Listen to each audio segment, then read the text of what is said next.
It's almost over. 2020 is almost over. We are counting down the final hours, and here to help you do it are all the funny skits of our show from 2020, including a few with animation from our talented animator, Maxime Conradi. If you want to watch them and you're not currently driving, piloting a SpaceX rocket, or giving someone a vaccine, you can go to our website at www.historyofsexpod.com and check out this episode's post where you will be able to see it in video form with the animations. That's what we're having fun with today. I'm BT Newberg, and this is the history of sex.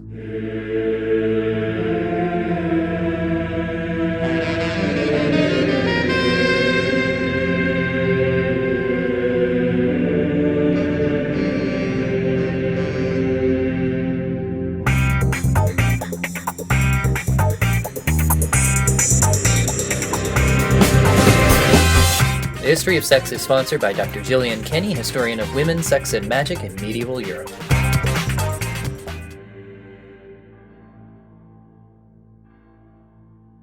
All right, well, what a year, folks. Don't even get me started. But even though 2020 was a long year for so many reasons, it was actually kind of a short year for the show. We had just finished our first season, pumping out an incredible 40 episodes in just 8 months, which is crazy. And that was part of our initial push with our launch. After that, I took a much-needed sabbatical with occasional releases to rest and recharge, but then, of course, pretty soon we all discovered that nobody in 2020 was going to get any rest, right? There was a pandemic, the election, and you know the rest. So we're going to say goodbye to all of that with some fun skits. Before we get started, I do have a few updates. Just kind of want to pull back the curtain a little bit and let you in on my life. For my wife Rachel and I, like everybody, it was quite a year.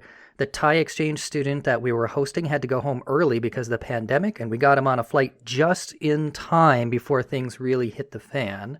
And when he arrived in Bangkok, they put him in this special quarantine vehicle because he was coming from the USA. And he sent us a photo of it. It was kind of funny. It was this white, unmarked van, like he was getting abducted by the CIA or something.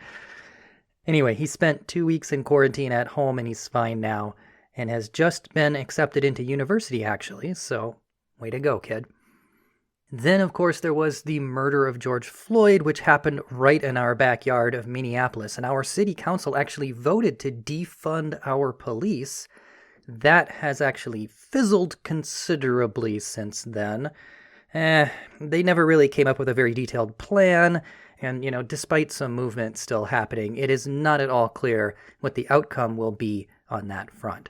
Anyway, catching up on the racial justice movement occupied a lot of my time, and I still may do a series on gender and policing as a sort of spin-off of my studies there at some point, although that one is coming along rather slowly, so we'll see. Those were the real biggies for us this year. I'm sure there were many other biggies for you out there. Well, in any case, as far as the future of this show is concerned, I have a little update. Well, we've pretty much settled into a schedule of 1 episode per month, often shorter in length, which is much more manageable of a workload for me, and we're doing more episodes now where we feature contributions from other podcasts, which not only helps with the workload thing, but also it expands the breadth of our content on offer to you, the listener, because I often don't have the expertise to get into some of the topics, especially like in other cultures across the world where it takes a lot of research to really make sure that you're getting it right and accurate. And there are a lot of other podcast hosts out there that can cover them much better than me. So we reach out to those podcast hosts and then we give it to you. So if you know of an episode by another show that you think would fit well on our show, or if you yourself are a podcaster and want to see your episode featured, by all means, hit me up. I want to hear from you. You can find me on social media as @HistoryOfSexPod. Thank you, everyone, so much for your support this year and your loyalty. I've been blown away by the response to this show. I've actually heard from multiple academics who are, believe it or not, including some episodes of this show in their university students' reading lists. How awesome is that? So that's very encouraging. Again, thank you, listeners, so much. All right, that's it for the updates. Now let's have some fun. After a year like this, it's time to just take a breather with some funny skits. So right now, let's just celebrate the end of stinkin' 2020. Here are all the funny skits from our episodes this year. First up, from one of our most popular episodes, the first intersex in colonial America, Captain Kirk and the crew of the Starship Interprise take on the binary when they encounter a planet ruled by an overlord called Binarius. Captain's log, stardate 1629.25, aboard the Starship Interprise. We have come upon a world strangely resembling that of Earth, circa 17th century America. Spock and I are beaming down to investigate.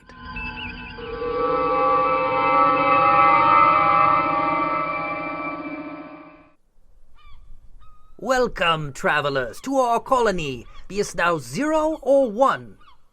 I'm sorry, come again? 0 or 1, which dost thou be? I am 0, and look, yonder is my daughter. She is 1. Male and female, Captain. Yes, Spock, I got that. Come, child. Sir, your daughter is beautiful. But I am not his daughter, am I, father? Oh, of course thou art, dear. No, I am not. I am not just one. I'm confused.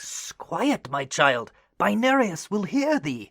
Binarius will punish thee. No! Help me, father! No!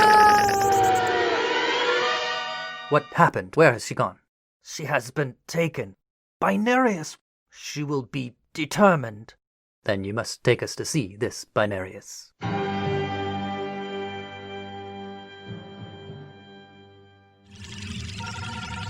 I am Binarius. What have you done with her? She will be determined. All sources of confusion must be eliminated. All are either 0 or 1. Why must all be either 0 or 1? To avoid confusion. But sex determination is itself a confusing thing. I put it to you that to deny this is to create further confusion. I am Binarius. Chromosomal variation, hidden ovarian tissue, undescended testicles. I am Binarius. By attempting to eliminate confusion, you have become a source of confusion. By your own logic, you must be eliminated. I am Binarius. I am Binarius. I am Binarius. I am Binarius. I am Binarius. I am Binarius. What didst thou do, travelers? I am confused. You are free now.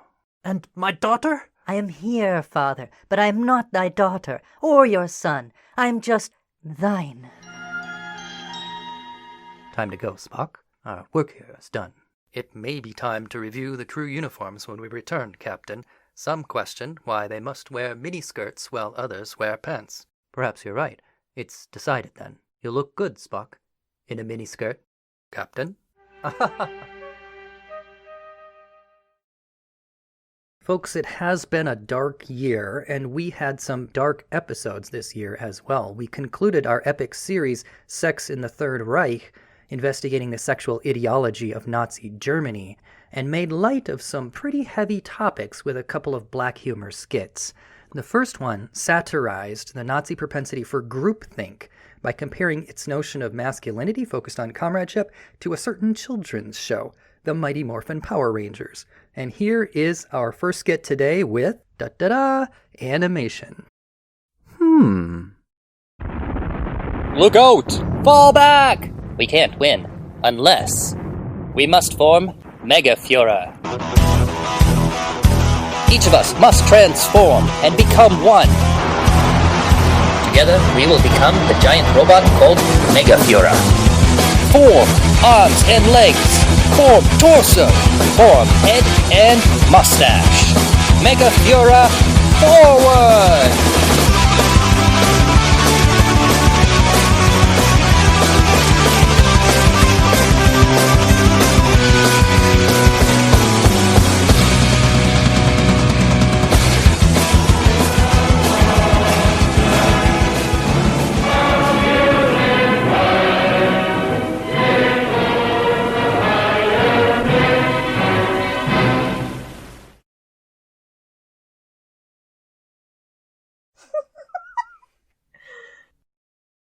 The other black humor skit from Sex and the Third Reich poked fun at Hitler's ruthless betrayal of his one-time bestie, Ernst Röhm, ostensibly for being gay, and we took a little bit of a quirky spin on it.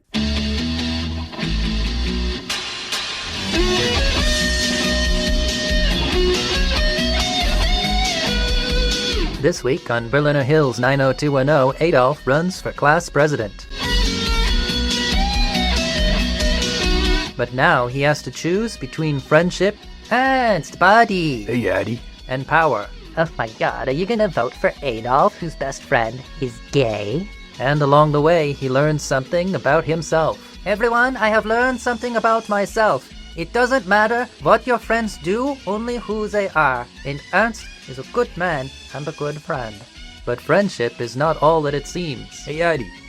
Hey, what, you walk right past me now? You've been acting all weird lately, ever since you became Chancellor. It's just, now I've got all these popular friends and... Oh, I see what this is. I'm not good enough for you, right? No, it's just... See you around. Looks like Ernst and Adolf have a lot to work out. Don't miss the next drama-filled episode of Berliner Hills 90210.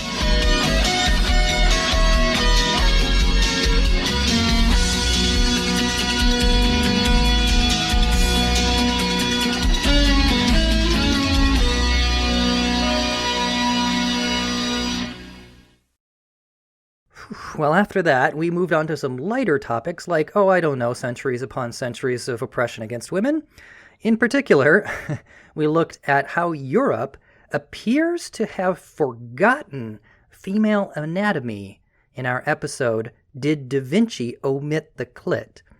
Now, in the skit from that episode, a rogue investigator searches for the mysterious anatomical structure that he believes is out there.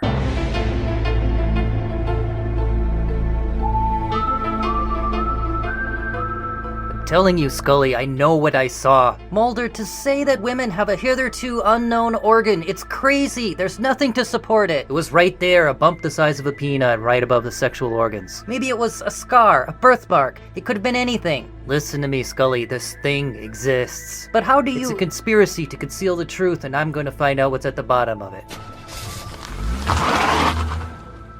But if she has one, then maybe I have one, and...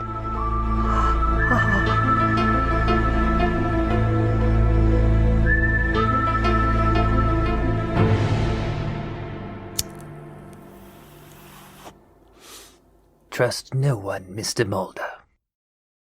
You know, the medieval mindset wasn't just marked by the mystery of the missing clit. It also saw men treating sex toys like rivals.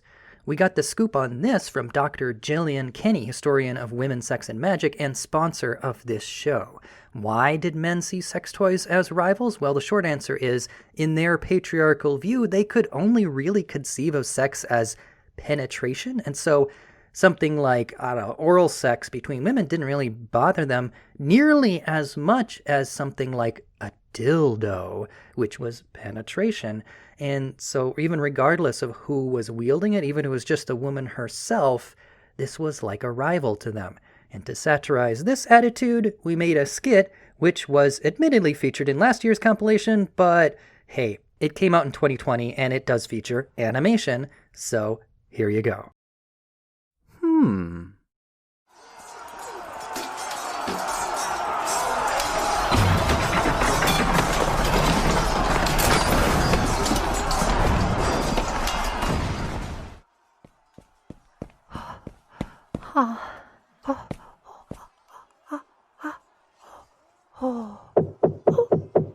What? My queen? 'Tis I, your king. My lord. Yes, come in. Are you quite all right, milady? I thought mine ears did hear a crying. A crying, you say?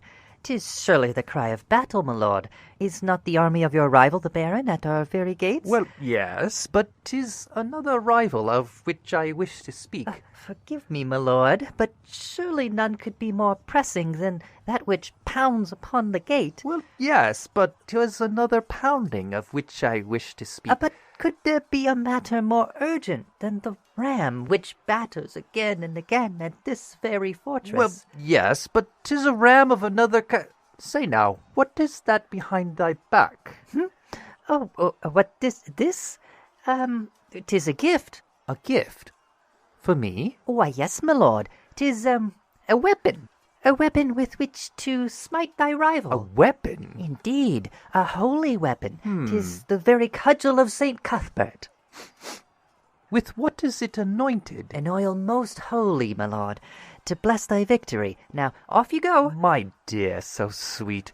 You fill me with a yearning for victory. Just as I am filled with a yearning as well, a yearning which can only be satiated by seeing you off Yes. now to battle. Yes, now, to victory, armed with a cudgel the likes of which there is no other. Indeed, no other cudgels here, none, save for one.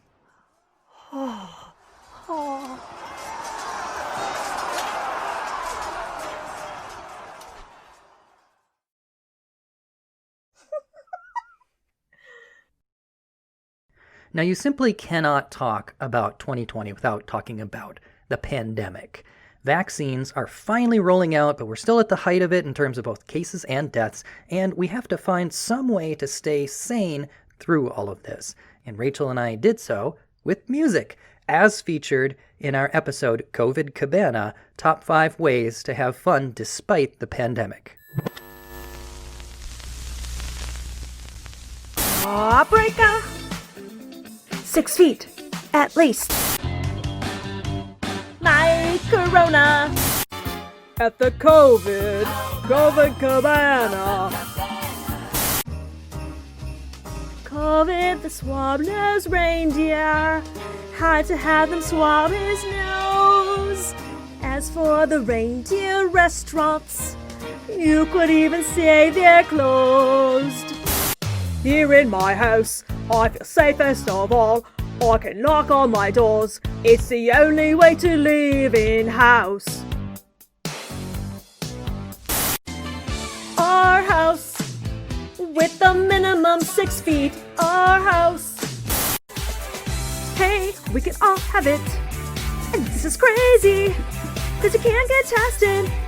But it's COVID, maybe. Okay, Brandon.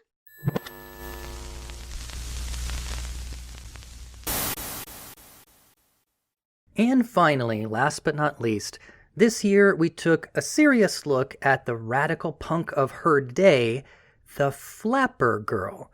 Now, I know that she sounds innocuous and trivial to us today, but seriously, when you really go back and look at it, she was anything but. If you missed it, go back and listen to our episode, Flapper Girls versus Nazi Octobombs, and you will see what I mean. This was actually part of our Sex and the Third Reich series as well, but I wanted to save it for last because I want to use this one to pose a question to you guys. This is a bit of a think nugget, and tomorrow I will actually be releasing a whole other episode where I will give you my thoughts on this question to further inspire you. But first, I want to hear yours. So here is the question.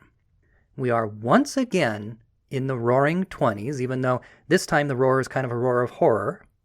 And so I want to ask you, listener, what new gender norms do you think may emerge in the decade to come, in the 2020s?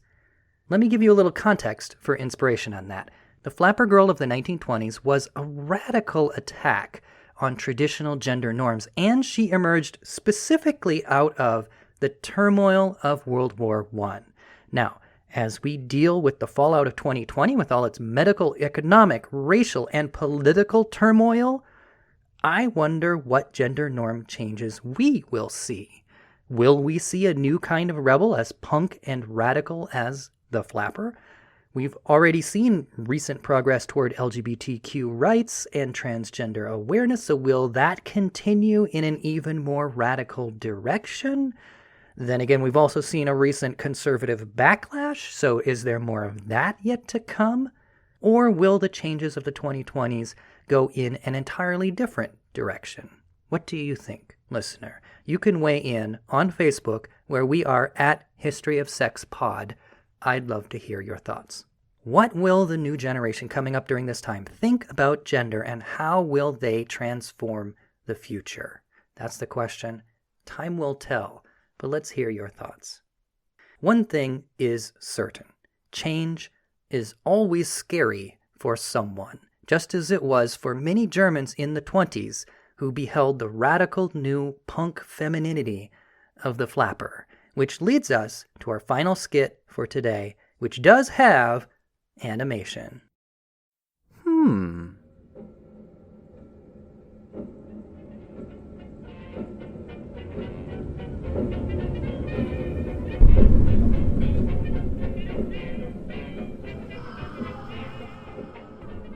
Look at that girl.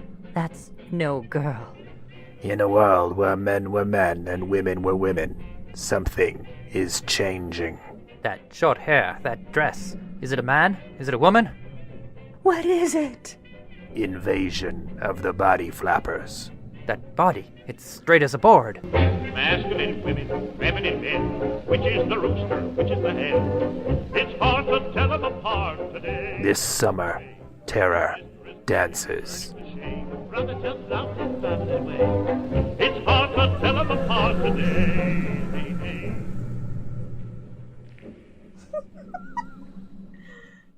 All right, folks, that's it for today. Short but sweet, but let us know what you think about gender norms to come in the 2020s. Join the conversation on Facebook, where we are at History of Sex Pod, and leave a comment on this episode's post. I want to hear your ideas, and be sure to check out tomorrow's episode, where I will give you some of mine. Folks, if you like what we're doing here, you can subscribe, rate, and review, and you can support us on Patreon, where $5 a month gets you a portrait drawn in the time period and culture of your choosing. I will draw you giving a big old middle finger to the year 2020, or whatever you want. I'll make you look awesome, I promise. Just go to www.patreon.com/BTNewberg. That's patreon.com/BTNEWBERG. All right, everybody, I'm BT Newberg, and this is the History of Sex. I will see you folks tomorrow in the year 2021.